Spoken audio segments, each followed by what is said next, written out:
My function is to probe for biological infestations, to destroy that which is not perfect. I am Nomad. Bridge to all decks. Time for a brand spanking new episode of Enterprise Incidents with Scott and Steve. I'm Scott Mance. I'm Steve Morrison. Is it a brand spanking new episode, or is it an episode that sort of collided with another episode to form something that's similar to another episode, but its programming has actually been changed? Well, this is the precursor to the bigger, more expensive episode, especially if you're referring to an episode of The Cinephiles, a two-part episode of The Cinephiles. That's a little hint, but yes, we are doing our deep dive on The Changeling, which is an episode that I do have to say, there are certain episodes that I keep going back to because I just want to be entertained, and I just want an episode that is a great example of the formulas that work so well on Star Trek. And The Changeling is absolutely an episode that I've gone back and watched over and over again to this very day. How about you, Steve? Certainly I've watched a lot. It's a classic Star Trek episode. It has some of the most iconic Star Trek moments and most memorable moments. And it's funny, what I'll say is this one, for some reason, I liked less. Most of the episodes that we've done, I've found all sorts of new things, and I did definitely find new things in here, but I didn't enjoy it as much. And I have to say, maybe one of the reasons is we just did the Doomsday Machine. It's just 2 episodes ago. Yeah, well, not only did we do the Doomsday Machine, we did a mock time and then the Doomsday Machine, and it's like, how do you follow those 2 episodes?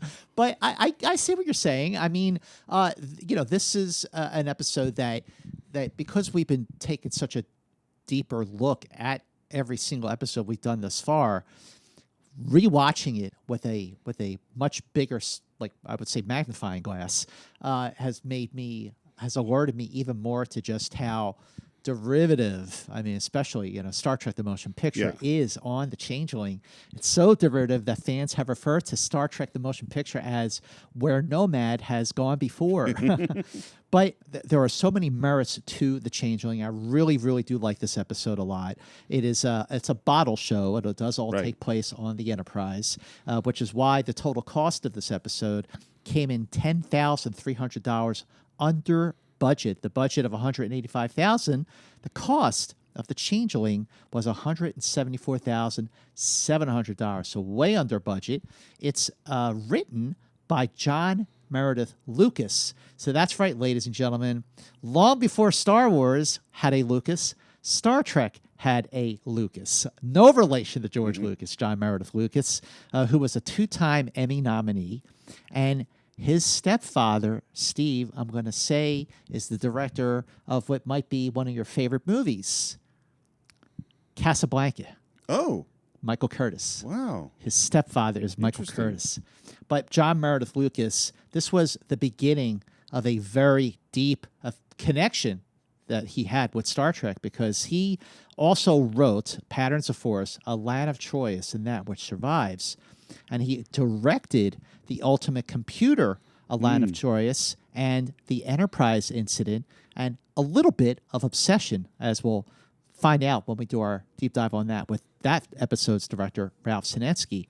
But after Gene Kuhn left as the showrunner of the original series midway through season 2, John Meredith Lucas became the new showrunner for the back end of season 2. He was also a producer on TV's Ben Casey, The Fugitive and Insight, and he was a writer on Zorro, Mannix, and The $6 Million Man. The Changeling was directed by Mark Daniels, who just directed The Doomsday Machine. The air date was September 29, 1967, making it the 32nd episode to air, but it's actually the 38th episode to film, which it did in 6.5 days, 1 half day over schedule between July 6th and July 14th, 1967. The music score was tracked. The visual effects from the Westheimer Company came in at $6,123.72. But the total visual effects budget was $9,500, which included the building of not one, not 2, but 3 Nomads. Now I'm trying to think of, like, I can think of what 2 of them did. I'm curious because I'm sure they had different purposes. And maybe we'll get into that as we get to the show. Of course, we will get into that. But I really enjoy this episode. It's formulaic by Star Trek standards, but the formula is so very well executed, especially at the end. But John Meredith Lucas wrote his story outline on March 15th, 1967. He revised his story outline the next day. He wrote 2 draft teleplays, the second of which came in at the end of April 1967. Then DC Fontana comes in with her rewrite on May 29th. Gene Kuhn does his rewrite on June 29th. Chekhov is prominently featured in the earlier drafts, but is not in the final episode. And, again, I find this episode to be very, very entertaining, but I think it kind of went down in your assessment a little bit. Just a little bit. You said it was shot between July 6th and July 14th. Would you like to know some of the things going on in the world? Can't wait. Well, what's interesting is we have had week after week after week of huge, huge news stories. Not this one so much. This was not the most exciting week in the world, and I'm thinking that maybe the crew working on Star Trek got to take a little breath after everything that had gone on. The first thing is that on July 7th, Anne Pellegrino, known as the Flying Housewife, landed in Oakland, California 4 weeks after she took off from that same airport and flew around the world in the exact same path that Amelia Earhart was supposed to take. Oh, is that right? Flying in the same plane, a Lockheed Model 10E. And she came back. And she made it. So she made it the whole way around. All You Need Is Love was released in the U.S. on Yay, the Beatles. Yeah. On July 8th, the American Independent Party was founded. They nominated George Wallace for president and received 46 electoral votes. That's the last time a party that wasn't Democrat or Republican received electoral votes in the presidential election. Vivian Leigh died, and she was exactly our age. She was 53 years old. Whoa. Yeah. Someone dies at 53, you go, wait a minute. That's how old we are. On July 12th, people saw the police drag an African-American out of a cab. This is in Newark, New Jersey. A rumor spread that he had been beaten and killed. 5 days of rioting ensued. 23 people died. It wasn't true. Oh. It was entirely false information. And this guy had 8 car accidents recently. He was driving with a revoked license, and he was not injured. So, and we've heard this many, many times that there have been these. I've said many times on Enterprise incidents, there was a race riot. The police killed an African American, and these are themes we're dealing with today. And here is one where the information was wrong. Oh, interesting! Wow. And I just wanted to point it out because we're dealing with that today. We all get information, and sometimes it's not actually correct.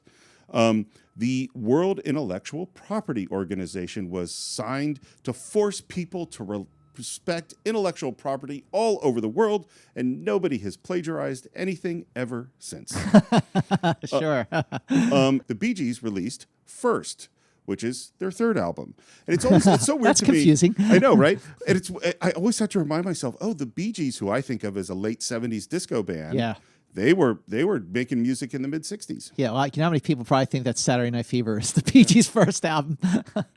It is definitely not, and that is everything I have while they were shooting this. Well, it does seem like there was a little bit of a breather going on in the world after the last few episodes, which had so much going on in current events. Would you like to get into The Changeling? Let's get into where Nomad has gone before. It's gone before. Well, and right now, we're on the bridge of the Enterprise. We haven't heard back from the Malorians. We haven't heard back from some sort of science team.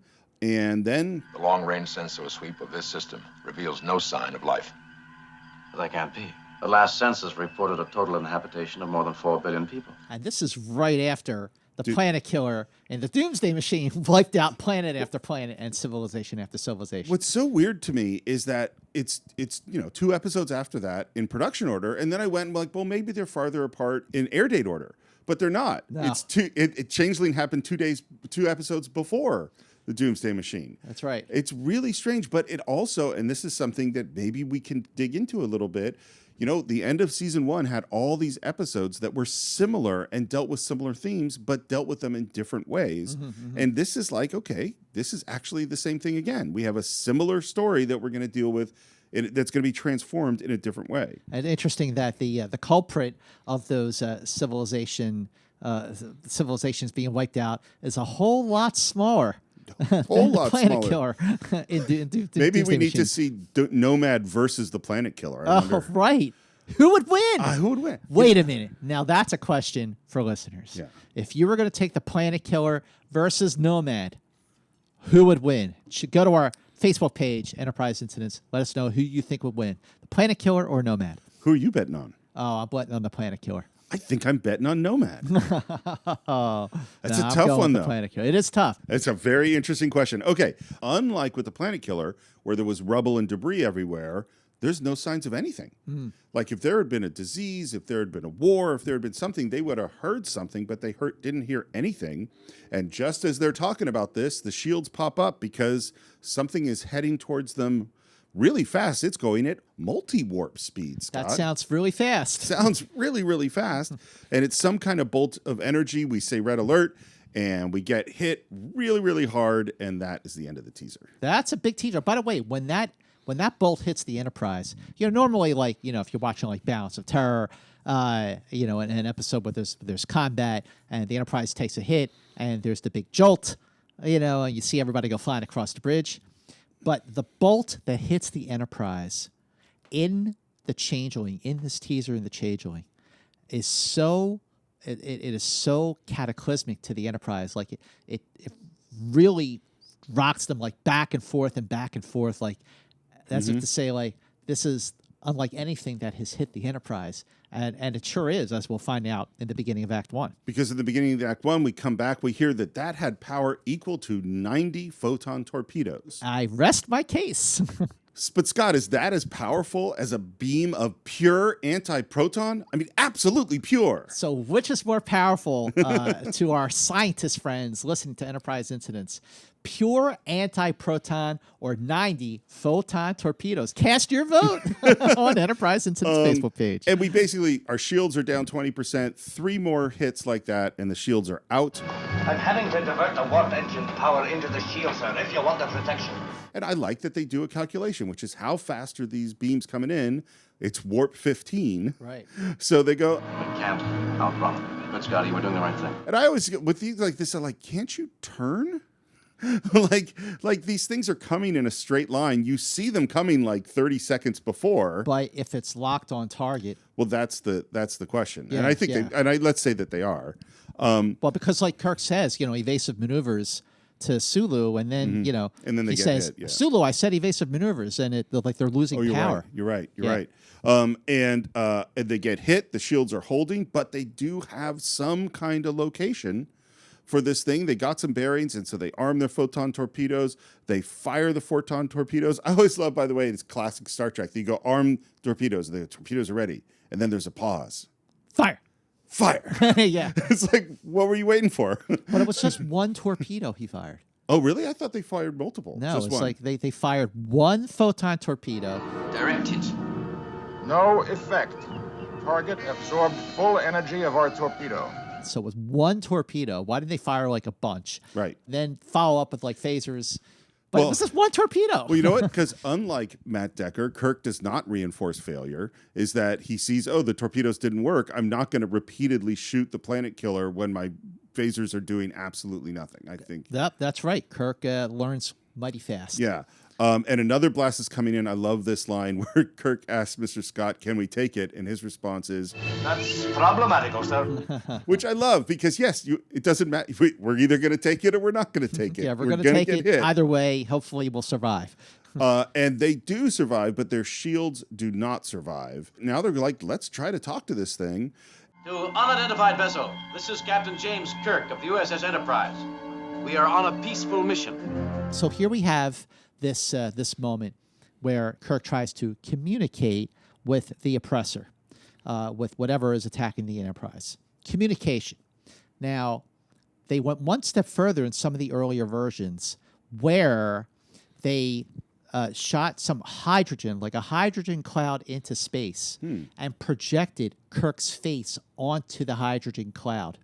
So the oppressor could see who it was talking to instead of just hearing who was sending this message. So there was supposed to be a visual effect where like there's an image of Kirk's face on a cloud in space, and I think, fortunately, did not use that. That is a really weird, interesting choice. Yeah. I mean, partially it makes like, why would you think to do that sort of thing? Like, what difference does it make? But that is, and what's funny is, I can totally see how 1967 technology would make that effect work. Yeah. You know what I mean? See how that would have worked in 67. Like if you go to Disneyland, they do that a lot, where they'll have a big outdoor show and there's a whole bunch of fog in the air, and then they project on the fog, and you can actually watch movies on the fog cloud. Oh, that's right. Yeah. Sure. So and that's totally 60s technology. But they don't. I'm glad they don't do that. And we also find out how big this thing is, which it's about 1 meter tall and it's 500 kilograms, which means that thing is really heavy. It is super, super dense. And we hear, What kind of intelligent creatures could exist in a thing that small? And I love Spock's response, Intelligence does not necessarily require bulk, Mr. Scott. which is basically Spock's way of quoting Yoda, saying, "Size matters not." Captain, we're getting a signal from the spacecraft. This message is a sort of binary. You just go, Star Trek: The Motion Picture. right, well, I mean, all computers up to this moment exist on binary code. That is how it works, unless we have quantum computers, which is coming soon. People are working on that. I mean, but it really is interesting how many similarities Star Trek: The Motion Picture has It's a ton. with the Changeling. If you want to like hear the other side of this conversation, Yeah. you got to listen to our 2-part conversation with John Roca on the Cinephiles on Star Trek: The Motion Picture. Extremely sophisticated, compressed, carrying several channels at once. And one of the other interesting things that popped up, just because I was curious about it, was they say that the data is compressed. There's compression on several channels. And I went, when was data compression invented? And in fact, it was started in the late 1940s. Oh, so that really interesting. was a thing. I didn't think that it was that old. Seems to be a single binary. It's mathematical. Yes, one symbol. The symbol repeat. One of the things I really like in this episode, in the first part, is that it really shows Uhura's training, because she recognizes all these different signals from all these different eras, you know? Yeah. Yeah, that's right. Absolutely. Sir, that isn't in the Starfleet code. It's an old-style interplanetary code. And Kirk's like, well, repeat what? My message? And they Yeah. go, yeah. And so he repeats his message. They're sending us a mathematical message and requesting language equivalents. They're trying to communicate. And they basically let this thing tie into the ship's computer and pull data from it, which doesn't seem really very smart to me. Yeah. Like, that seems like a weird thing to do to something that just killed 4 billion people and is about to destroy your ship. It's like, yeah, sure, why don't you hack our computer system? But that's what they do. And it, in fact, takes data so fast that it shorts out the computers. And then we hear the voice. USS Enterprise, this is Nomad. My mission is non-hostile. We hear the voice of Nomad, which is provided by Vic Perrin, who was also the voice of the Metron in Arena. And we're actually going to see Vic Perrin's face because he plays Tharn at the beginning of Mirror Mirror. Oh, interesting. It's interesting to me that the first thing Nomad says is, my mission is non-hostile. Well, you could have fooled us. Well, but I think part of what it is that he doesn't see biological units as anything that matters. So to destroy them is not to be hostile. And it's identifying itself as Nomad. Earlier versions of the outlines and the teleplays, the probe was Mariner, later changed to Altair, and it was Dorothy Fontana who changed Altair to Nomad. I love Nomad. Nomad's a good name. I think it's a great name. And I love, too, that they say, hey, can you come out of your ship? Because your ship's too small for us to get in. And he says something we hear many, many times. Non sequitur, your facts are uncoordinated. And then Kirk says, which is a bold move. We are prepared to beam you aboard our ship. We just tried to destroy us with these massive bolts. And, yeah, sure, come on aboard. But, you know, his reasoning is that comes on aboard, he won't try to destroy them. It won't. I keep saying Nomad is a he. It's it. it. It is an it. That's a good point. It does have a male-sounding voice, but yes, it is definitely an it. I think the logic, I think that's genius. Yeah. Of going, it won't blow us up while it's inside of us. Right. Is a really because they have no defense against this thing. This thing can destroy them at will. So bring it aboard. Captain, you're not really going to bring that thing in here. Do we have any choice, Scotty? Now, there's a great blooper on that classic blooper reel where Shatner says, we're locked onto your coordinates. We'll beam you aboard. And Jimmy Doohan, without his accent, says, Captain, you forgot about the environment and all that stuff. Do you really want to do that? That's funny. And Shatner just stands there and is like processing, like, like he wants to laugh, but he's like, is that the line? And we head down to the transporter room and we beam aboard Nomad. Nomad is designed by Matt Jeffries, and it was built by Jim Rugg. So we talked about how there were 3 different Nomads, one on wires, the other on a dolly, and one which would just sit on the floor. So that's why there were 3 Nomads. That's what I knew there had to be one to be built on a dolly and one on wires. And now that makes sense that you have one that's just static. The other thing, originally, Nomad was supposed to be a huge thing in space, kind of like V'ger in a way, and sent a smaller probe to board the Enterprise, again, just like Star Trek The Motion Picture. But it was Gene Roddenberry who suggested making the probe smaller, and that was all there is to Nomad, which I think works out quite nicely and is probably a lot less expensive. Well, and I think in particular, it's 2 episodes after the Doomsday Machine. It's like this is a huge contrast. I mean, that's what the difference is that they're both, destroyers of civilization that are heading towards the center of our galaxy. And we have to stop them, but their look and our way of interacting with them are entirely different. What's interesting is at this point, Kirk has no idea why Nomad stopped its attack, and he's just going like step by step, taking baby steps to do whatever it takes to prevent Nomad from destroying the Enterprise. But what he creates is a situation that snowballs into stakes that are much, much higher because of the information that Nomad is eventually going to get from the Enterprise that will affect a whole lot more than the Enterprise. And that, though, is the end of Act 1. And we come back to Act 2. And I'm sure this is true for you. Some pieces of music, I have trouble remembering exactly where we first heard them. This piece of music is Apollo. Like, it'll always be Apollo standing up. Oh, absolutely.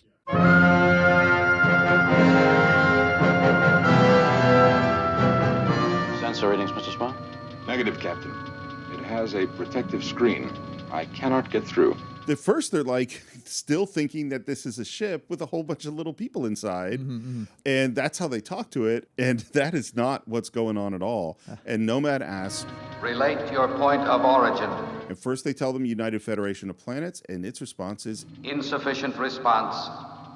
All things have a point of origin. And now Kirk makes another choice, which I think is less smart, which is he goes, well, if we just show him like the picture of our solar system, he doesn't have a point of reference, so he's not going to know where it is. Well, wait till they find out what part of that actually is. It's going to know completely what it is. If you care to leave your ship, we'll provide the necessary life support systems. Non sequitur. Your facts are uncoordinated. Jim, I don't think anybody's in there. I contain no parasitical beings. I am Nomad. In my opinion, that's a machine.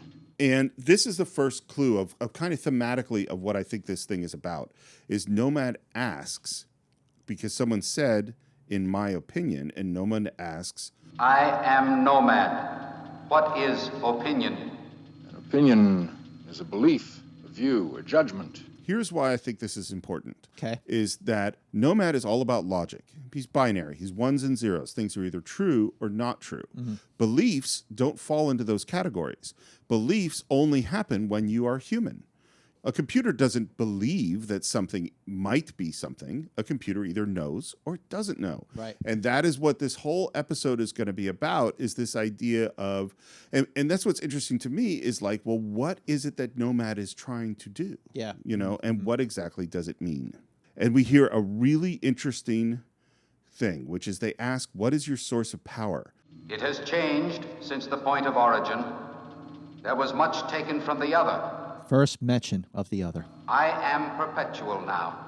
And now we remember, wasn't there a probe called Nomad launched in the early 2000s? And of course, it's Kirk who remembers that there is a probe called Nomad, because as we have established up to this point, Kirk is really, really smart, and he probably read all about Nomad back when he was studying really, really hard at the Academy. Yep. I will scan your star charts. I will bring them. And Nomad says, I have the capability of movement within your ship.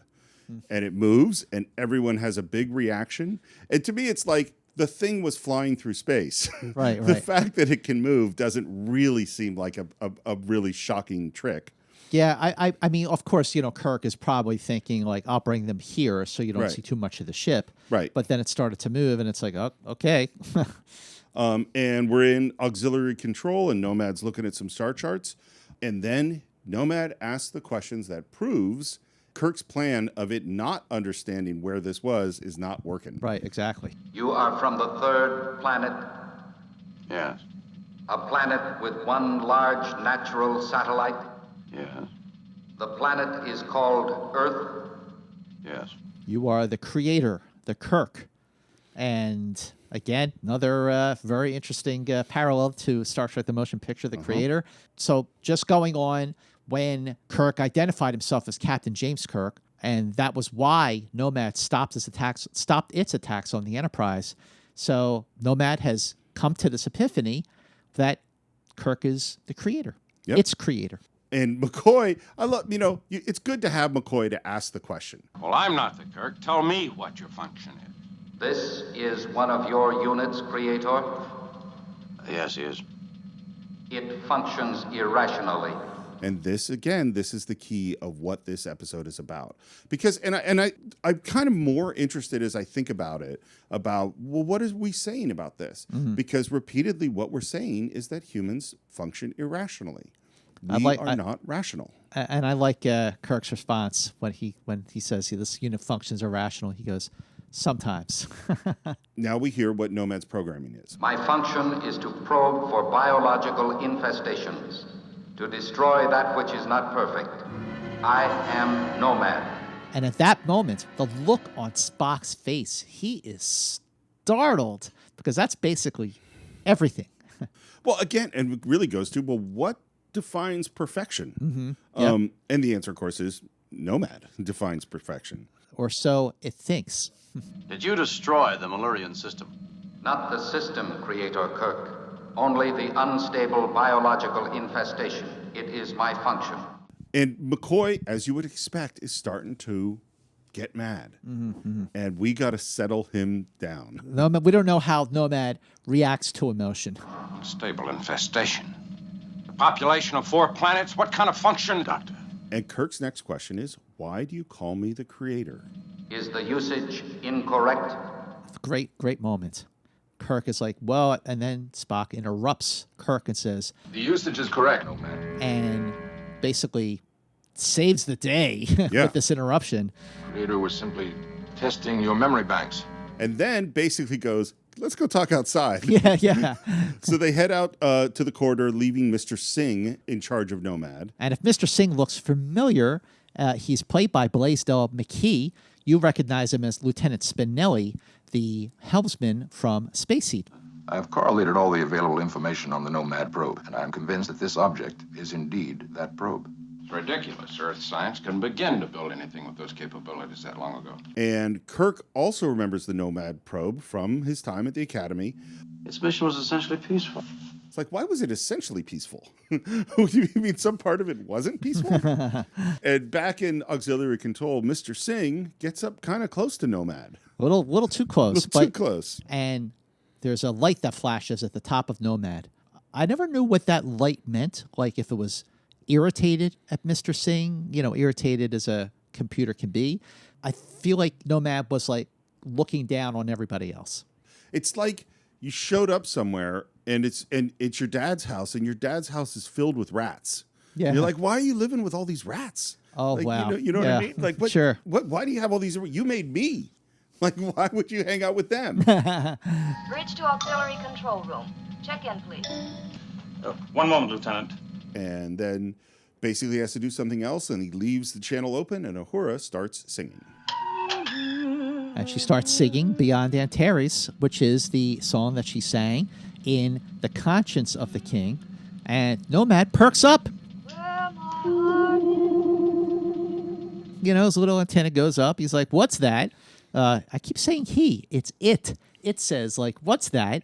And it leaves auxiliary control to go to the bridge on its own.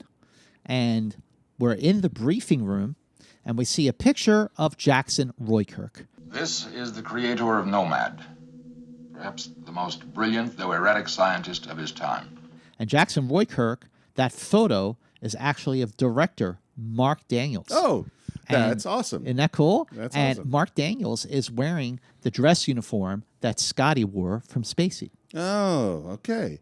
Again, I love any time that they figure out how to be cheap. Makes me happy because those people, if you're not a filmmaker, maybe you don't understand, but everyone who's tried to make a film knows that every penny you can save, you want to. And so those are great filmmaking choices. Captain, I believe that Nomad thinks you are Roykirk. So this is why the attack was called off. This is what is keeping them safe at this moment. Yeah. Mm-hmm. Mm-hmm. And they look at an image of Nomad, the original design. The original design is also designed by Matt Jeffries. And but we do find out that the original plan was for Nomad to seek out new life forms. Mm-hmm. And somehow that programming was changed, and the programming has become from seeking out new life forms to seeking out perfect life forms. And I like this line. Perfection being measured by its own relentless logic. Great line. Which, by the way, I mean, that's what we all do. We have our own standards of what we think is right and wrong and good and bad and all these things, and then we look at other people and they fail or succeed based on our standards, and our standards are not actually logical. You know, even if we think they are. What you say is true. And we've taken aboard our vessel a device which sooner or later must destroy us. Wow. Yeah, it's only a matter of time before it does. That, like, now it becomes a race against time. Right. The stakes just, like, jumped big time. Well, and this is what's different about the Doomsday Machine. Even though the setup in some ways is the same, the Doomsday Machine was an action story. Like, we're in battle. This is a psychological story. It's an intellectual story. Correct. We have a puzzle that we now have to solve. So Kirk goes, let's get some security to auxiliary control, except Nomad's not there anymore. And I go, Mr. Singh, why didn't you weren't really you should have paid attention to this thing. Like, come on, dude. Yeah. This is what you get for turning your back on Nomad. I mean, the thing almost destroyed the Enterprise, and you're just like, oh, whatever. I go back to my work. But what's interesting, some of the earlier versions of the story. So what happens at this moment is that Nomad figures out how to go to the bridge. It finds its own way to the bridge. In some of the earlier versions of the teleplays, because the layout of the story was so fundamentally different, that it is actually Captain Kirk who shows Nomad to the bridge. He gives Nomad a tour of sorts. But this much better because Nomad finds the bridge on its own. Absolutely, yeah, and it's just faster, you know. Sure. And Nomad comes onto the bridge. Scotty sees Nomad floating through the bridge. Uhura is still singing. I wish she had another song. Yeah. I've heard this a bit. Bridge to Captain. Captain, That mechanical beastie is up here. on my way, Scotty. So Kirk is heading up. Sulu moves out of the way as Nomad goes by, and it goes up to Uhura, who stops singing. What is the meaning? This is a great moment for Nichelle. Singing. I was singing. For what purpose is singing? I don't know. I like to sing. I felt like music. This is all, again, we talked about belief. That was our first one, a very human, non-logical thing. And now I felt like music, a thing that has no purpose in terms of logic, but emotionally has a really important purpose. And I just, it's so funny because it's what came up at the very beginning when we first started, is we started talking about the split between logic and emotion. And we started talking about how the success meant being able to conquer your emotions with logic, because that's what, Kirk has to do with the enemy within. That's what Kirk and Spock have to do in The Naked Time. They have to overcome emotions. We talked about it in a whole bunch of different examples, this idea of overcoming emotions with logic. This, again, Star Trek looks at something in a different way. This is, well, wait, what's the importance of emotion? Why is that important? And in a weird way, it relates for me to the Galileo 7, because that's Spock totally applying logic down the line, and it fails. And this is Nomad going, I'm looking for perfection. Only perfection should stay. But I don't understand singing. And Nomad sort of projects this beam onto Uhura, and the look on her face is already alarming that it's hurting her. Think about music. And Scotty immediately, you know what? Scotty does not like it when women are getting attacked. Right. Scotty thinks before he acts. He has a real heroic, knight in shining armor gear. Or actually, I should say, Scotty acts before he thinks. Yes. And he runs towards Nomad. Keep away from that, Scotty! And again, just like with Apollo, it is a crazy stunt flying back over that railing. The stunt man doing that stunt, just like the crazy stunt in Who Mourns for Adonais, is performer Jay Jones. It's the same guy. Same guy, yeah. Wow. Because when Nomad shoots Scotty and he goes flying over the rail, that stunt man really, it's a good stunt. It's a great stunt, yeah. But in the original version, Scotty was zapped to death after touching Nomad out of curiosity. But this is obviously much more way more dramatic. And that's just as the moment of Kirk and McCoy and Spock enter the bridge. McCoy runs to Scotty and says, He's dead, Jim.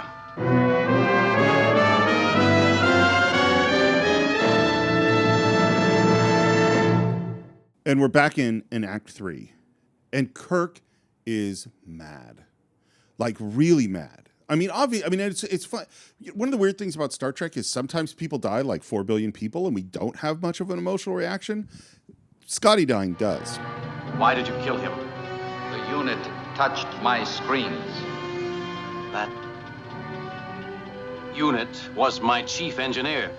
And then they call over to Uhura. And I think Nichelle Nichols does a great job of being just completely blank. Yep. Oh, yeah. In this moment. And they send her off to sickbay. What'd you do to her? That unit is defective. Its thinking is chaotic. Absorbing it unsettled me. And Spock says that unit is a woman, and turns out that Nomad is just as sexist as Spock has been a couple of times. A mass of conflicting impulses. What's funny about it, to me, it is a classic sort of 50s, 60s joke, and it's totally like some of the ones that Spock said earlier on in the show. And what I don't like about it is it's highlighting as if Uhura is different from everybody else, when that's what Nomad's saying about everybody. Yeah. It's not that Uhura is erratic, we're all erratic.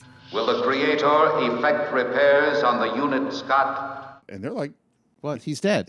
Does the Creator wish me to repair the unit? And the look on Kirk's face, he looks at McCoy like, what have we got to lose? Yeah. And so now though, they give Nomad a whole bunch of more, this is how human beings work. And they even have some like brain scans of Scotty that they're going to use. And now that Nomad has learned about humans, Nomad is not impressed. The unit, Scott, is a primitive structure. Insufficient safeguards built in. Breakdown can occur from many causes. Self-maintenance systems of low reliability. It serves me as it is, Nomad. Repair it. And this is the first time we get that shot that they had to build that Nomad for, so Nomad's on the dolly. Right, exactly. Yeah, in front of the camera, so that everywhere the dolly goes, we see Nomad in front. And it works really well. I like the shot. We're in sickbay. Nurse Chapel is there. Scotty's on the bed. He's dead. He's dead. The monitors, nothing's happening. And here comes Nomad, and suddenly the heartbeat starts, and Scotty sits right up.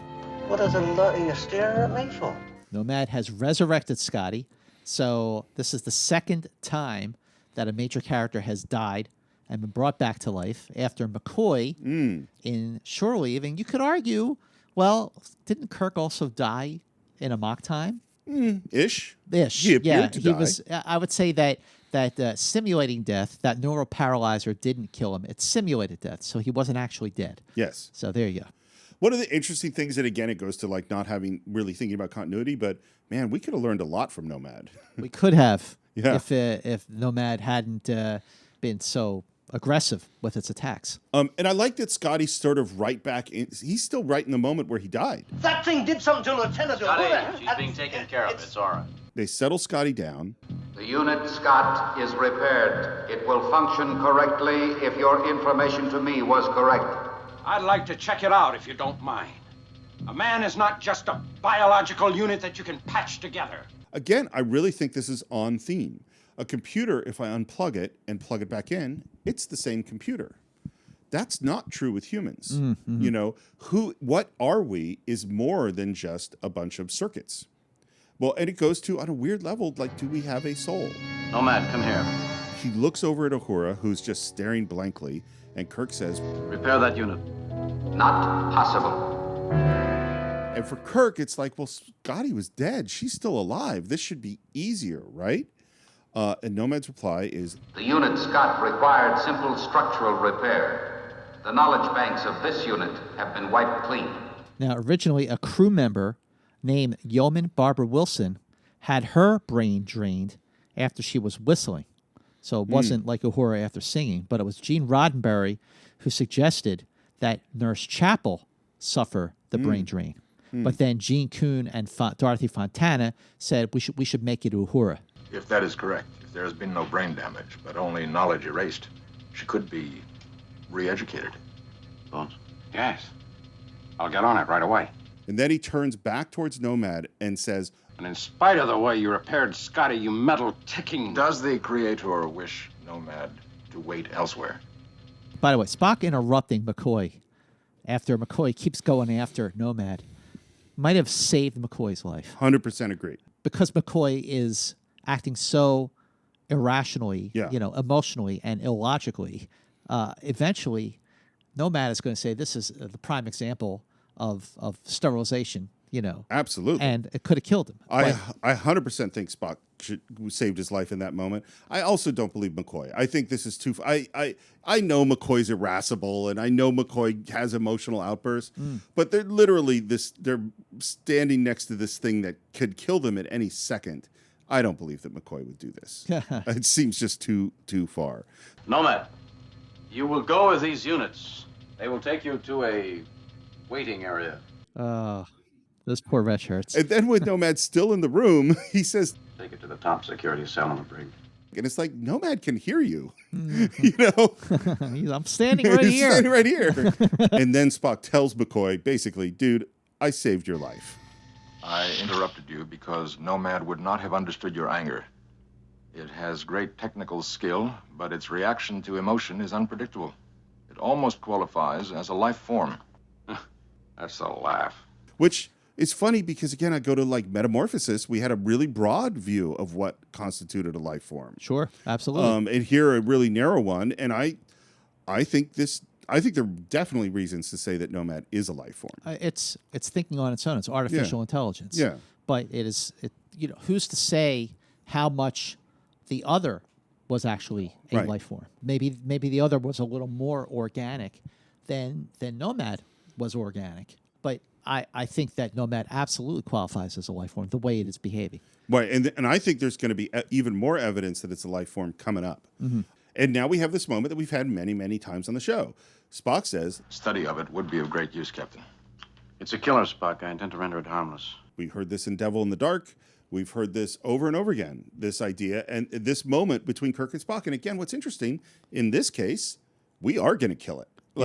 We have to, yes. In Devil in the Dark, we found a way to not kill it. Well, Devil in the Dark and also Metamorphosis, because the motives are changed in a similar way between wanting to kill it, realizing what it was, and realizing actually, no, we were wrong. In this case, they're not wrong. They're right on point. No, they know exactly what Nomad is going to do. Because they've been communicating with it all along. They know exactly. Yeah. It's through communication that they realized they were wrong in Devil in the Dark and Metamorphosis. Exactly. Here, the communication reaffirmed what they knew from that first bolt, that this thing needs to be destroyed. And he sends Spock off to study it. And we go later on and Spock is sitting with Nomad and he hasn't gotten anywhere. What's the problem? An almost human stubbornness, Captain. I have been unable to convince Nomad to lower his screens for analysis. Without his cooperation, I can do nothing. He tells Nomad to lower his screen so Spock can probe the memory banks, and Nomad says, "This unit is different. It is well ordered." And Spock is like proud. Yeah. It's a great beat. We've had it sort of before in Star Trek. And then we go to sickbay, where Uhura is basically doing, C-spot run books to try to learn how to read. Now, many people, myself included, have noted that for Uhura's brain to be wiped and to be re-educated and to be back at her station by the next episode is a big, big, big stretch. I think this is a huge weakness of the show. Yeah. And I also think there was a really interesting science fiction thing to explore here. Like, well, what part of her personality was her memories, and how many of her memories does she have? Absolutely. And who is Uhura? And does she change or learn things differently? And there's so many. This is where having a continuing series, right, that would have been really interesting. Yeah, if it was serialized, that this moment would have affected her and changed her completely it almost like she would have been a completely different character in some ways. But McCoy going like, well, we got the tape. We have all the educational tapes. This will be no problem. Yeah. It's really dumb. So much of it comes down to, just going with it and suspending your disbelief. But this is one that really is a stretch for that suspension of disbelief. And actually, while they were making this episode, while Uhura was being educated, that when Chapo and Uhura are having a conversation, and Uhura was speaking mostly, she was speaking in English, but it was actually Nichelle Nichols, at her insistence, that when she wasn't speaking the English, that she was speaking in her native Swahili. Si kumbuka. Not Swahili, Uhura. In English. Which was her first language. So while she had regressed, that should be her go-to language was Swahili. So that was all Nichelle Nichols. Well, and that to me is the most interesting thing that happens in the scenes. So I'm really glad she came up with that. It also, thinking as a writer, I go like, well, wait, why did she retain Swahili? And you could explore like, well, some parts of her brain were more erased than others, or early memories were held on to stronger and they came back first. There are all sorts of things you could talk about. Absolutely. That brings up. But that being said, I think Nichelle Nichols and Majel Barrett are really good in the scene. Yeah, it's a really good scene. It's a sweet scene. And now we're back to Nomad. And Spock has basically got all the info he can get. Got to know about it, Spock. What makes it operate?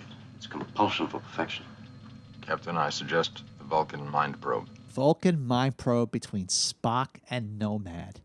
This scene is so good because of where that mind meld goes.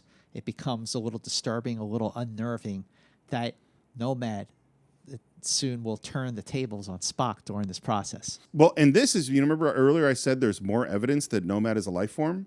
I think this is the evidence. This is it. You're right. Because Spock doesn't mind meld with the ship's computer. And it goes to does Nomad have a soul? What is a mind meld? Like all these things I start thinking about. And to your point, most of that life form comes from the other. Right. That's a great point.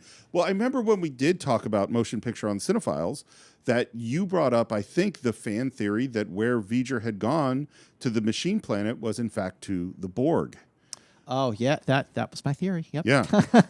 And I don't know where the other came from, but maybe it was the same place. Perhaps it was. That's actually a really interesting theory.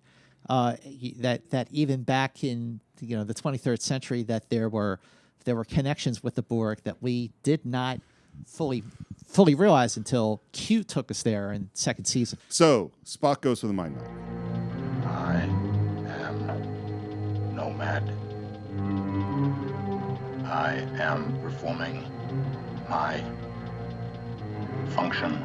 I think Nimoy's performance here is so great. And look, when Spock mind melded with Van Gelder in Dagger of the Mind, when Spock melded with the Horta in Devil in the Dark, and now melding with Nomad in The Changeling, Nimoy brings so much to his performance as Spock that goes beyond whatever must have been written. He just really brings something so unique to Spock that no one else could have done. You know, I remember you saying when we did Doomsday Machine that William Wyndham kind of made fun of how seriously everyone took things on Star Trek. Yeah. But that's the key, is that, you know, between this and the Horta, Nimoy had to like go up to some really weird looking prop. Sure. And do a real performance. And he does it. He puts 100% into it, because I'm telling you, on the set, it looked really, really silly. And the interesting moment to me is we hear there was a collision, we hear there's damage, blackness, and then we hear this other voice. I am the other. I am Tanru. Spock's inflection becomes very different, flat, almost. It's such a short scene, but you hear just a couple words here and there that establish everything you need to know about what happened with the original Nomad, what happened with Tanru, and how they melded. I will say, you know, when I was rewatching The Changeling, I was thinking about, okay, yeah, of course, tons of similarities to V'ger and Star Trek The Motion Picture, but I also see Nomad as a mechanical Frankenstein. Oh, yeah. Okay. Yeah, sure. So what I feel like they sort of had a missed opportunity in some ways. Like Nomad, as we see it throughout this episode, Nomad looks really clean. I thought that Nomad should have looked like it was slapped together. Like you should have seen scars on Nomad like you see scars on Frankenstein. I think that would have been really interesting. I love that idea. It would have like really looked, first of all, really would have looked alien, and it would have also looked scary. It would have looked scary that this thing looks like it was patched from two completely different civilizations, and it would have added to the menace. Yeah, I think that's a really interesting idea. It's also, you know what it is too? It's a more later science fiction design aesthetic. You know, once you get to Star Wars and Alien, where science fiction worlds were lived in worlds, you would see more imperfections and things like that. I think that was a perfect idea for Nomad. Sure. Because then he would look like what he is. Exactly, exactly. I just think like under the circumstance of it, that it repaired itself in space. It just it's too shiny, polished and shiny. One little move that I like is that as it's getting more intense, Spock moves around Nomad and the camera pushes in on his face, and it just adds a little more intensity. And now we see something which I think we see in some ways more than we've ever seen before, which is that as much as Spock is reaching into Nomad, Nomad is affecting Spock. Yep. And as we hear the story of them coming together and the power, we also hear the programming, which is... Our purpose is clear. Sterilize imperfections. And Spock is trying to move away. And Spock says, sterilize. Sterilize. Nomad. Sterilize. Nomad. Sterilize. And Spock is stuck. And so Spock has detached himself from Nomad. Physically, but Nomad is now controlling him.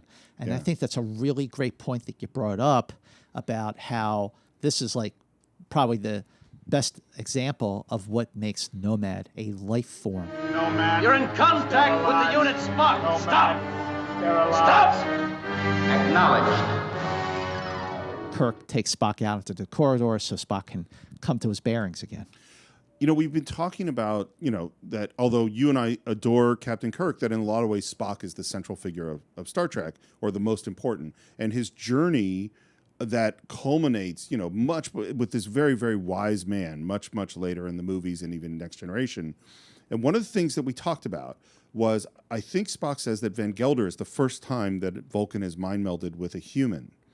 And one of the things that came up as we went, oh, is it possible that Spock's understanding of his emotional side, which he's going to fully reconcile in Star Trek The Motion Picture, begins with mind melding with Van Gelder, because he suddenly is getting a sense of the human side. Sure, yeah. You know, and well, now it's the opposite. Now he's mind melding with something that is purely, coldly logical and exceptionally dangerous. And it's overpowering to Spock. Yeah. And so maybe, again, in this journey of the balance between logic and emotion, human and Vulcan. We have moments like Van Gelder and the Galileo 7 and the Pomfar in Amok Time, is that he's getting all of these. This is what emotion is. This is what logic is. This is the danger of emotion. Yep, for this sure. is the danger of logic, you know, and that's what's going to lead him in this long, long journey to wisdom eventually. And so we're out in the corridor, and again, Spock is still Spock. The first thing he says. It's fascinating. Fascinating, Captain. The knowledge, the depth. What's amazing, again, this is just great delivery from Nimoy, a great choice made by Nimoy to react and like he's almost like giddy after his contact with Nomad. He's excited in some ways about the reaction Nomad had on Spock, and he's also like got a lot of information out of it. Now, what's interesting is that in earlier versions of the Changeling, Nomad did not merge with another. It was damaged in space, and it repaired itself after, and it began seeking out perfect life. But it was Gene Roddenberry. I mean, like we talk about how Gene Kuhn became the showrunner for season 2, and Bob Justman, especially Dorothy Fontana, were so integral to so many of the creative decisions. And Roddenberry's involvement was nowhere near where it was in the first half of the first season. But he's still obviously very, very involved, coming up with great ideas like the one to have Nomad merge with another alien craft called the Other. Gene throwing in ideas, Dorothy Fontana throwing in ideas, all of this group working together to make Star Trek. Have I ever told you? I don't know. Do you know what the name of my company is? No, what is the name of your company? Team Effort Films. And the reason it's Team Effort Films is because what I learned in film school is no individual makes a movie. Making a movie is a team sport. Collaborative. And if there's one thing I've tried throughout the entire history of the Cinephiles to destroy, is the image of the genius director who has the whole movie in their head and it all comes from them. Sure. That is never true. It doesn't work that way. No human being can come up with all the ideas necessary to make a film or a TV show. Of course, this is a team. It has to be. It's a team. It is a collaboration. No question. I mean, Star Trek, especially as Star Trek found itself, as I like to say, it hit its stride, it improved, the characters became more defined, they found the rhythm. That came about because of collaboration, not just with Roddenberry, Gene Kuhn, and Dorothy Fontana, and Bob Justman, but also the regular rotation of directors they used. In this case, Mark Daniels, of course, Joseph Pevney, and of course, Ralph Sinetsky. Yeah. And all of them had just Uhura saying, hey, I should speak Swahili. Yep, exactly. It's team effort. So the other interesting thing that occurred to me is what we hear is that the original Nomad, was damaged in space and it had its memory banks destroyed. Do you know who else's memory banks were destroyed? Whose? Uhura's. Oh. What's interesting to me is we have a story of the re-education or reprogramming of Nomad that is disastrous while simultaneously someone's being re-educated. And this show makes no connection of them, obviously. But that's where I go like, oh, in a lot of ways, the Uhura stuff is more interesting in terms of science fiction to me than some of the Nomad stuff. You're right. There really could have been an opportunity there especially for Nichelle she was looking for, if she was thinking about leaving, and then, of course, she had the run-in with Dr. Martin Luther King Jr., who inspired her to stay. But if she was still not crazy about her role, that she didn't have enough to do, having her mind erased and being re-educated, and like you said, how much of her personality and her identity came from her memory, then this would have been just such a great chance for her to play someone who was a little different. And if this had been Star Trek in the 90s or in the 21st century, they would have done that. They would have absolutely done that. For sure. But this is the story of Kirk and Spock and McCoy going on each adventure every week, and that's not the kind of show this is. For sure, completely. Yeah. And at this moment, Kirk has an epiphany. He says, Changeling. Changeling. I beg your pardon. Which is, of course, the title of the episode. And according to the Merriam-Webster dictionary, changeling means, quote, a child secretly changed for another in infancy. But in European folklore, changeling is the offspring of a fairy, a troll, or an elf secretly left in the place of a kidnapped human child. and this is integral to where the story goes, changelings could be identified by their malicious temper and other unpleasant traits. Interesting. This is also an example of we're using the title of the not only we're using the title of the episode in the episode, but we're explaining the title of the episode in the episode. Like when they talk about, when Kirk says, "Do you ever hear of the Doomsday Machine?" Sure. In Doomsday Machine, I have no problem with that because that is it is in the thing trying to figure out the thing. This is just, by the way, this is what the title of the episode is. Yeah. But we find out the rest of the story, which is it collided with some other much more powerful machine, and basically it merged the two bits of programming. It was designed to seek out new life, and this thing was designed to sterilize soil samples from other planets. So put it together, and you have this new mission to sterilize imperfect life forms. Yeah, which is probably not really how programming works, but it's okay. And then there's this moment. I don't love this. Well, it's space happy. It thinks I'm its mother. And that is the only thing that has saved us until now. We're up in the brig. That force field is not going to keep Nomad in. Nothing will keep Nomad in. It comes out. Our security guys draw their phasers, shoot at him. That's no good. Photon torpedoes didn't work on this thing. Yeah, what are two little dinky little phasers going to do? And goodbye to those red guys. They're gone. They're gone. I got to say, the first episode, I think, to sort of establish that running joke about the red shirts. Yeah. This is one. Yeah, absolutely. And we're down in engineering, and here comes Nomad. This primitive matter-antimatter propulsion system is the main drive.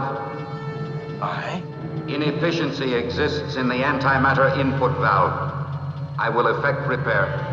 And we see all sorts of lights moving, and we hear the engines kind of revving up. And Scotty's going, How are you doing that? and then we're at warp 8. And we're going mighty fast and getting faster. Warp 9! Cut your circuits, all of them! Warp 10, Mr. Scott! Impossible! It can't go that fast! And in comes Kirk. Nomad, stop what you're doing. Is there a problem, Creator? You will destroy my ship. Its structure cannot stand the stress of that much power. Turn off your repair operation. Acknowledged. This is also where I went kind of like, I know this thing's going to kill us.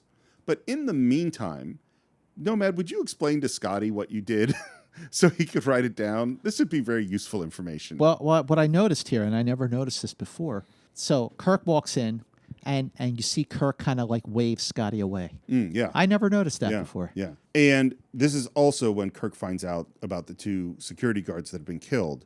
And he's angry, and Nomad says, Your biological units are inefficient. and in that angry moment, Kirk says, Nomad, it's about time I told you who and what you are.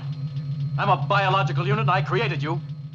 That was a burst of emotion that Spock did not approve. Yeah. Non sequitur. Biological units are inherently inferior. This is an inconsistency. It is just occurring to me during this conversation. It is something that I don't know why it didn't hit me after all these decades of watching this episode. Like, and you just, I think maybe it's because of what you just said about the commitment. You know, talking about how William Wyndham made the comment, God, they took this stuff so seriously. Right. But that's why the show was so great, because they did take it so seriously.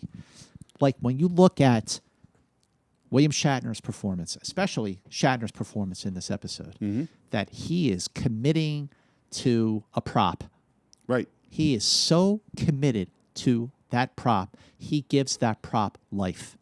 Very similar to the way that Mark Hamill's commitment to a puppet in The Empire Strikes Back gave Yoda life. Mark Hamill's commitment to his performance and his immersion and his commitment to what he was acting with gave that lifeless prop gave that lifeless prop life itself. Right. And I think part of the personality of Nomad comes out of Shatner's commitment to his performance and his immersion to this prop of Nomad. Well, and Shatner didn't even have Frank Oz who's Right. giving that prop some life. Well, it just occurred to me based on what you just said, in a lot of ways, this is the future of acting.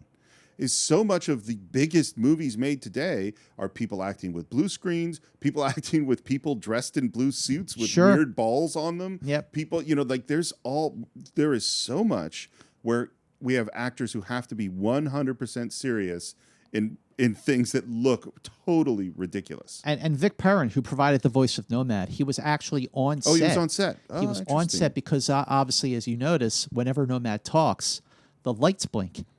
So his lights blink in unison with his dialogue. So that is why Vic Perrin had to be on set. That's interesting. Interesting, right? Really smart. It's always better.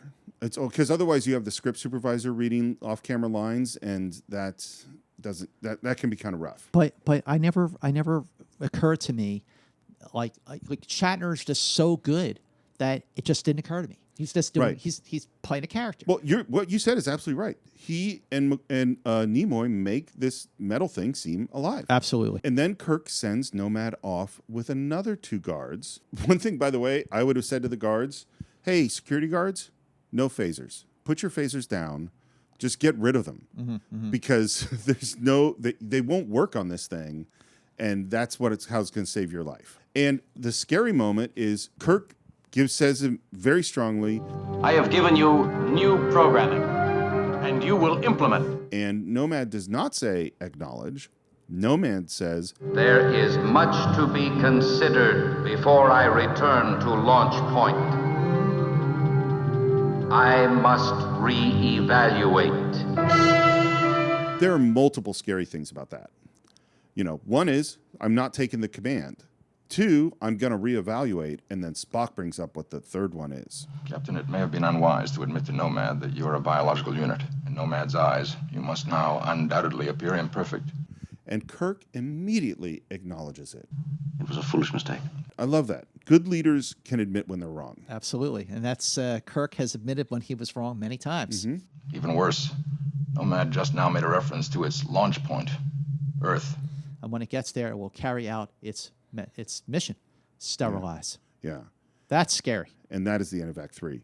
It's Act 4, and it reminded me a little bit of Charlie X. In the log, Kirk says the presence of Nomad has become nightmarish. Well, here's why it's so appropriate that you see that, Steve Morris, because it was Gene Roddenberry's idea to have Nomad turn the Enterprise into a quote-unquote hell ship, just like the Roddenberry had suggested Charlie Evans do in Charlie X. So you were right on point with your observation, my friend. That's very cool. And we see Nomad again. It's that POV kind of shot where he's on the dolly, and they're going, "Hey, Nomad." Our security guys are going, "Hey, Nomad, let's go this way." Nomad doesn't listen. They open fire. Bye-bye, 2 more red shirts. Okay, so basically you have 4 red shirts die in this episode. Yes. Okay, I think it was Obsession. Obsession, I think, also had 4 red shirts die. So I think, to correct me if I'm wrong, Enterprise Incidents fans, but I think 4 is the record. And also I think 4 red shirts died in the Apple. Okay, so I think those 3 episodes, the Changeling, the Apple, and what was the other one? Obsession. Obsession. Okay, so those 3 episodes tie with 4 red shirts dying apiece. But technically speaking, you had 5 red shirts die in Changeling. One of them just got resurrected. Came back. Right. Good point. So I'm just going to say that the Changeling holds the record of having the most red shirts die, regardless of the fact that one of those red shirts, Scotty, was resurrected by Nomad. I'm totally good with that. We hear there's emergency. We run to sickbay to find Chapel being kind of helped up off the floor.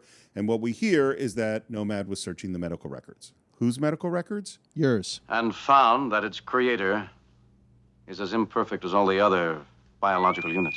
And the next thing that happens right at that moment, life support's been cut off. Jim, with all the systems out, we'll only have enough air and heat for... Get Scotty, some anti-gravs, and meet me in engineering. Kirk has a plan. I think he has the beginnings of a plan. I don't think he's, you know what I mean? Like, I think it hasn't fully coalesced in his brain.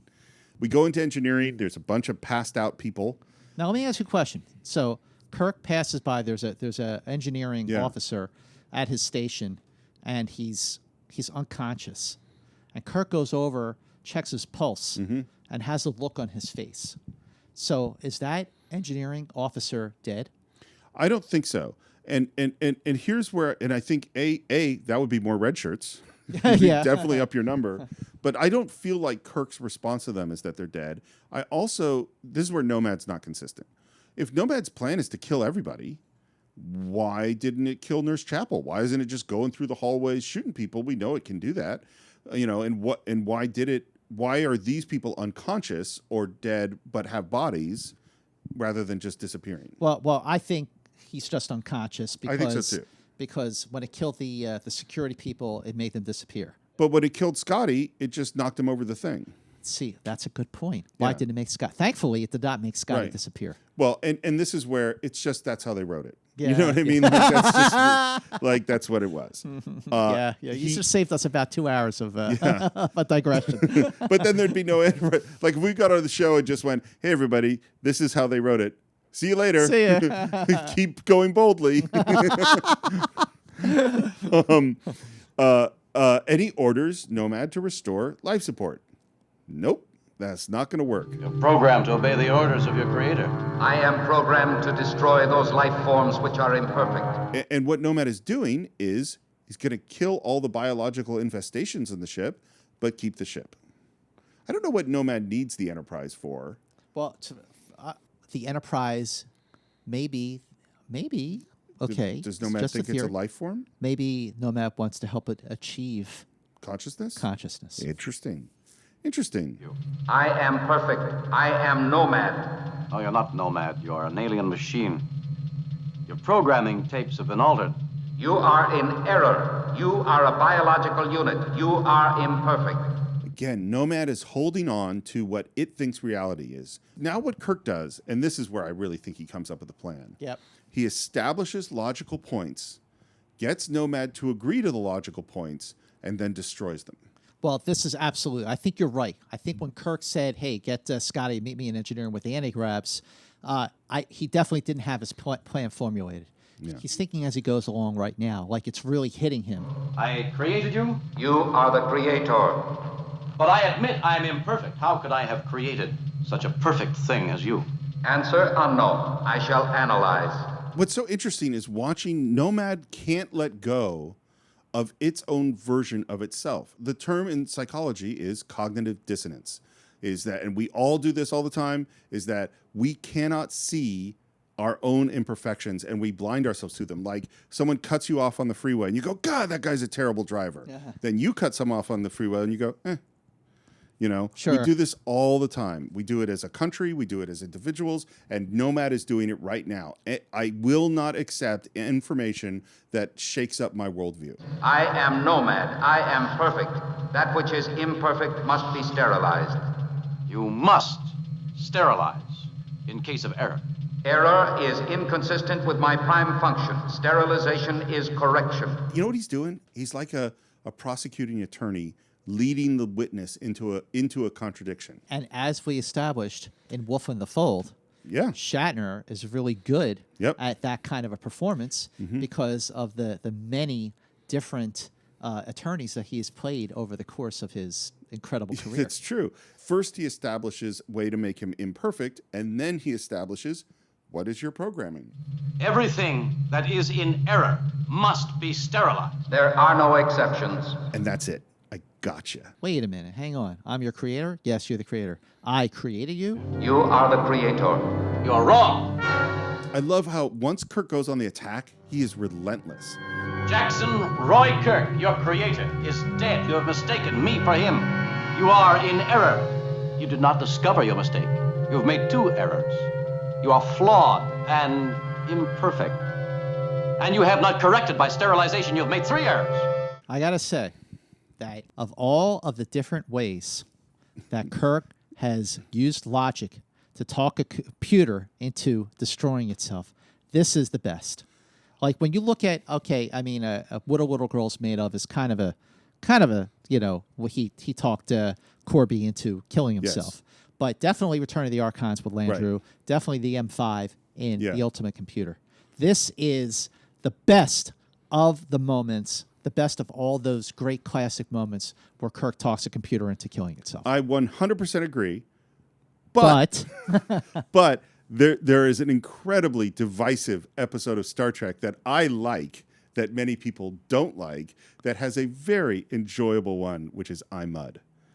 We're gonna have a very interesting conversation about iMud. iMud is I think it's one that has the biggest split of people who genuinely like it and people who don't. Okay, but yeah, you're right. He does use logic and it's and they're doing it to multiple people, and it's completely silly. Yeah, it is. So if you enjoy, if you can enjoy the silliness, then it's good. If you don't enjoy silliness, then it's terrible.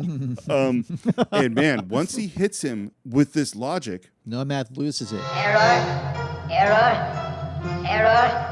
Examine. You are flawed and imperfect. Execute your prime function.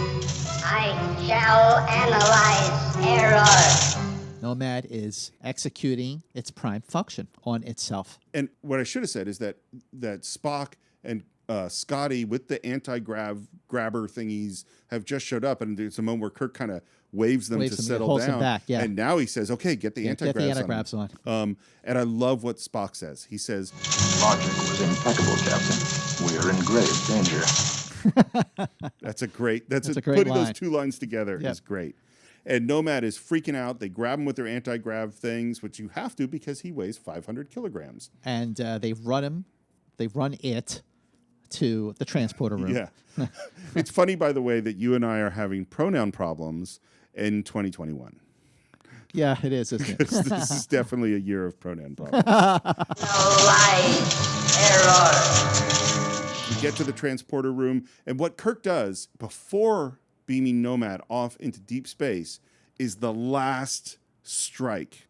Nomad, you are imperfect. Error. Exercise your prime function. They beam Nomad off the Enterprise. They look over in that little viewer, and there's an explosion, flash of light. Bye-bye, Nomad. And one episode after they taped Wolf in the Fold, which ended with the antagonist being beamed down into space. Yeah. This episode ends with the antagonist being beamed down into space. Yeah, it's so the repetitions of the original series are really interesting. Yeah, they are. And they are both a combination of like a lack of ideas, I think, on some level, and also a continual re-examining of the same ideas in a way that's kind of interesting to me. We're on the bridge. Spock, this is maybe one of his nicest compliments. My congratulations, Captain. Dazzling display of logic. You didn't think I had it in me, did you, Spock? No, sir. And the reaction from Shatner, the reaction from Kirk is great. And McCoy comes in and says, hey, Uhura's back at college level. It's like, oh, really? Yeah, that is just such a weird thing in the episode. The destruction of Nomad was a great waste, Captain. It was a remarkable instrument.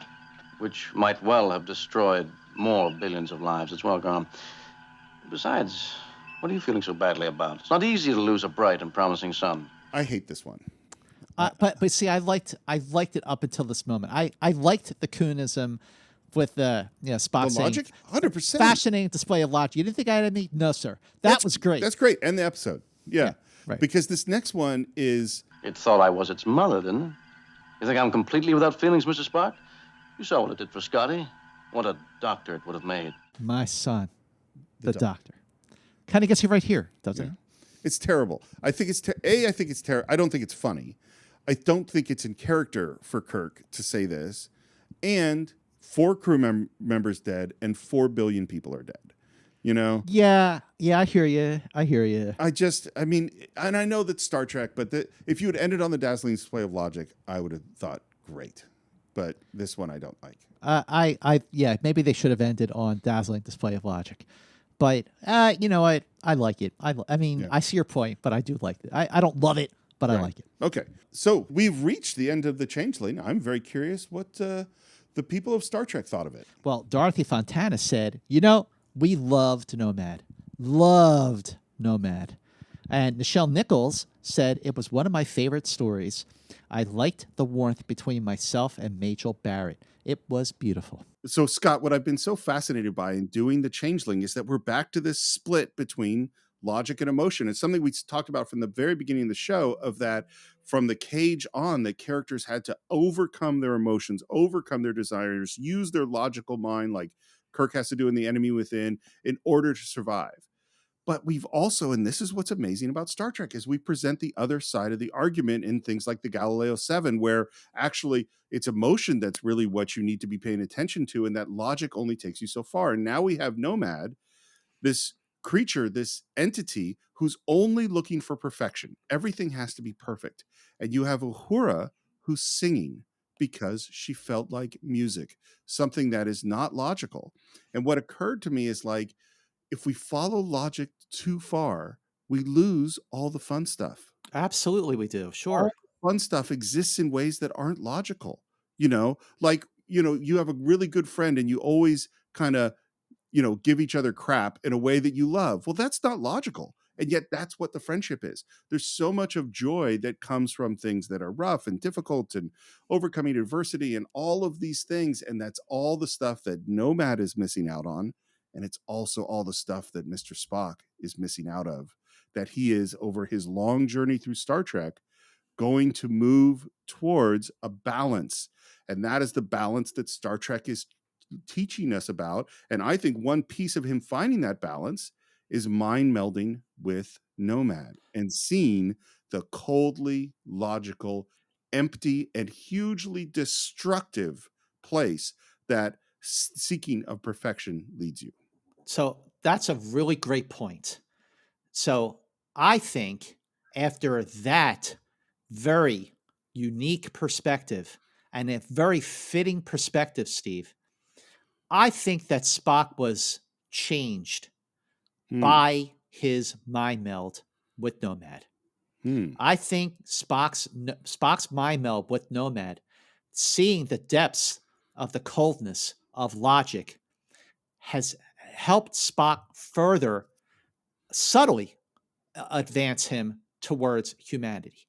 I've said before during our podcast, Steve, I forget what the episode was, but that Spock was probably the most important character in all of Star Trek. Mm-hmm. And that we see Spock advancing towards humanity from the first time we see a young Spock on the bridge serving with Captain Pike in the cage, all the way through to Star Trek VI, The Undiscovered Country, in using Sherlock Holmes to figure out who assassinated the Chancellor, Gorkon, and everything. But the logic that we saw Spock so devoted to in the Galileo 7 was his undoing.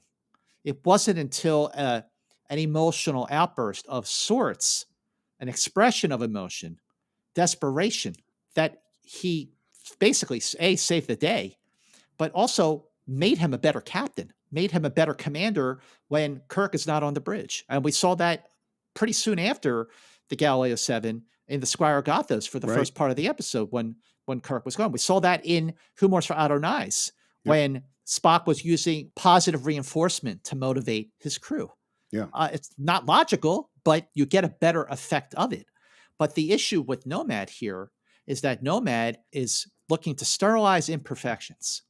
But what Kirk realizes at the end, what Kirk realizes when he has his epiphany, that you're so devoted to logic, this thing is going to sterilize imperfections. But the biggest imperfection of all was that Nomad was wrong in who its creator was. And that's the gotcha moment. That is the gotcha moment that Kirk utilizes to defeat Nomad. It is such a rousing use of logic. So I 100% agree. And I think I'm about to blow your mind. Okay, this is the thought that just occurred to me. So this idea of Spock's journey and the journey between cold, emotionless logic and his human side begins right at almost the very beginning of Star Trek. And where we find Spock at the beginning of Star Trek: The Motion Picture is he has decided finally to make the Vulcan choice, to purge all emotion and to become 100% logical, despite all the experiences that we've described in Star Trek where pure logic logic wasn't helping him out. And he shows up on the Enterprise with all of that purged. And what does he encounter? He encounters a creature very much like Nomad, a creature that is mechanical, that came from Earth, that has been rebuilt. And that, what does he do? What is the most profound moment in that movie? Spock mind melds with V'ger. Is that Spock mind melds with V'ger, and the discovery that he makes when he's recovering in sickbay is the thing that V'ger doesn't understand is human touch, is emotion. It is exactly what was going on in the Changeling. We say that the mind meld with Nomad made him see something about pure logic.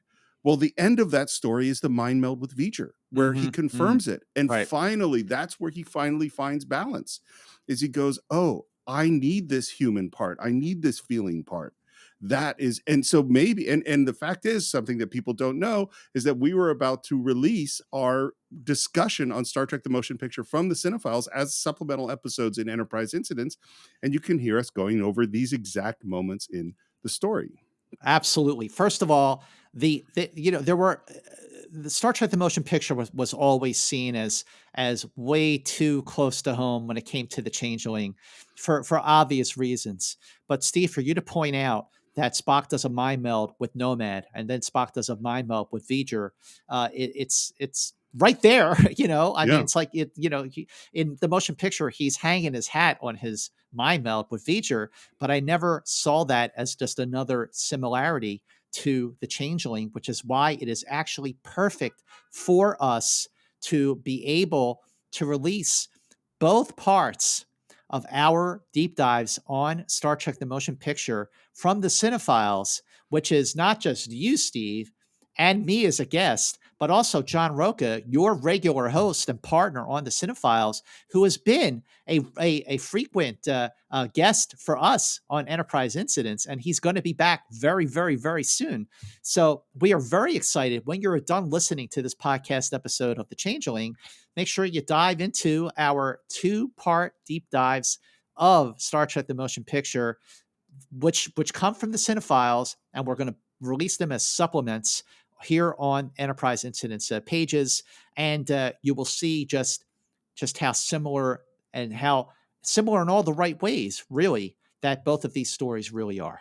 So that is what we think of the Changeling. We'd love to hear your thoughts. Visit us on Facebook. You can search for Enterprise Incidents, or on Twitter, Enter Incidents, on Instagram, Enterprise Incidents. And please subscribe to the show wherever you get your podcasts, whether that's Apple Podcasts, where we'd love your reviews, YouTube, where we love your comments, Spotify, you can now rate the show, or Stitcher, or Overcast, or a whole bunch of other places. And if you want, you can find me at SR Morris on Twitter, SR Morris1 on Instagram. Scott, how would people find you? Oh, you can find me on Twitter and Instagram at Movie Mance. And please be sure that you share this episode of Enterprise Incidents with your fellow Star Trek fans, whether they are casual fans or diehard fans, whether they love Deep Space Nine or Voyager or Discovery, or of course, the original series. But please be sure to share Enterprise Incidents with everyone you can. We hope you are enjoying Enterprise Incidents, listening to Enterprise Incidents, as much as Steve and I love talking about Star Trek here on Enterprise Incidents. But we need to get the word out better. So please help us get that word out and share. And of course, make sure you go to Apple Podcasts and review us on Enterprise Incidents. We just passed 200 reviews, and that is all thanks to you. We are a perfect 5 out of 5 on Apple Podcasts, and that is thanks to you. So very grateful. Or make sure you share the YouTube audio version of Enterprise Incidents. Whatever floats your boat. There's a lot of Enterprise Incidents to go around, so please help us spread the word, and thank you. Meanwhile, for our next episode of Enterprise Incidents, we are going to take a bite out of the apple. The apple is next on Enterprise Incidents, so please join us. And until then, keep going boldly.